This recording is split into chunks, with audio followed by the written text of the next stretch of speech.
This is the T-34-85, the most fun tank in War Thunder.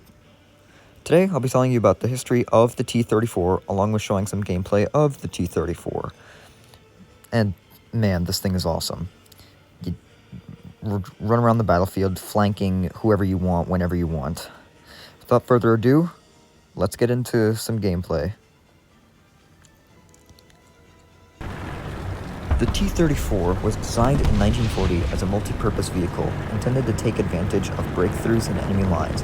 It kept the original F-34 gun until 1943, despite the appearance of many new anti-tank gun types, new versions of the Panzer IV with a high-velocity gun, and the appearance of many tank hunters based on obsolete tank chassis.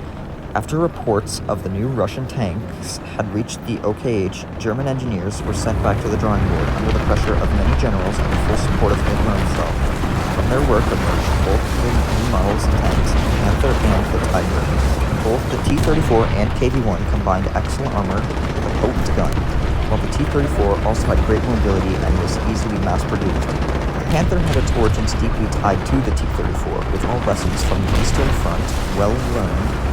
It combined sloped armor, superior thickness to the Russian tank, large tracks with new interlevied wheels to ease ground pressure, better optics than the KW-42 cannon.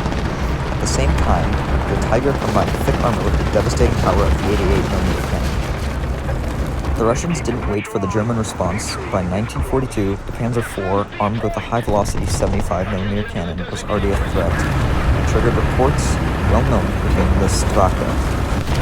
The main Directorate of Armored Forces ordered the Morozov Design Bureau to go back to the drawing board, and his team created the T-43, combining a reshaped hull with increased protection, torsion beam suspension, a brand new gearbox, and a 3-man turret with all-round vision commander cupola. The T-43 was 4 tons heavier than the T-34, and it was seen and conceived as a replacement for both the KV-1 and the T-34 as a universal model aimed at mass production.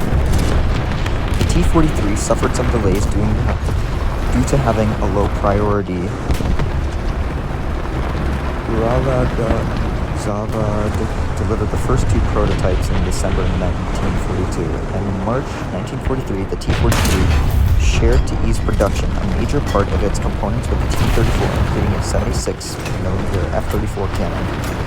However, the test performed with the Krupinka proving grounds showed that the T-43 did not have the required mobility. It was slower than the T-34, and at the same time could not resist an 88mm shell impact. However, it had a better ride and gearbox, and the new turret was widely appreciated by the crews, which in the end it earned approval for pre-production and service in the Red Army. But it was clear after the first reports come from the Battle of Kursk, seeing the heavy losses taken by the T-34, that the 76mm cannon was not up to the task of taking on armored German tanks who could in turn outrange the Russian tanks with ease. So while making production top priority, the new decision was taken to favor firepower over protection. And since the new turret of the T-43 was not designed at first to house a bigger gun, the T-43 project was judged obsolete and dropped. The State Defense Committee on August 25, 1943, following the Battle of Kursk, and decided to upgrade the T-34 with a new gun. The T-43 was dropped in order to have completely retooled production lines, relocated at such great price at the foothills of the Ural Mountains, but at the same time, this posed a real challenge to the engineers who had to conceive a new turret capable of housing the long-barreled 52K Model 39, the standard anti-aircraft gun of the Red Army. At the time, without touching the lower part of the tank chassis, transmission, suspension, or engine, choosing the gun was a bold move clearly influenced by the heavy toll imposed by the German 88mm. On every front, since the beginning of the war, an endless race between firepower and protection, it became apparent that no engine at the time could give a tank with sufficient protection from the German 88mm cannon. The minimal mobility requirements put up by the Red Army, the original T-34 seemed to have perfect balance of speed, armor, and firepower at first, since by 1943 its firepower was limited and something had to be changed. Protection was sacrificed, on the other hand, keeping the T-34 virtually unchanged, except the turret would provide the assurance of a quick transition, almost uninterrupted, between the two types, which was the stock required to keep the edge in terms of numbers.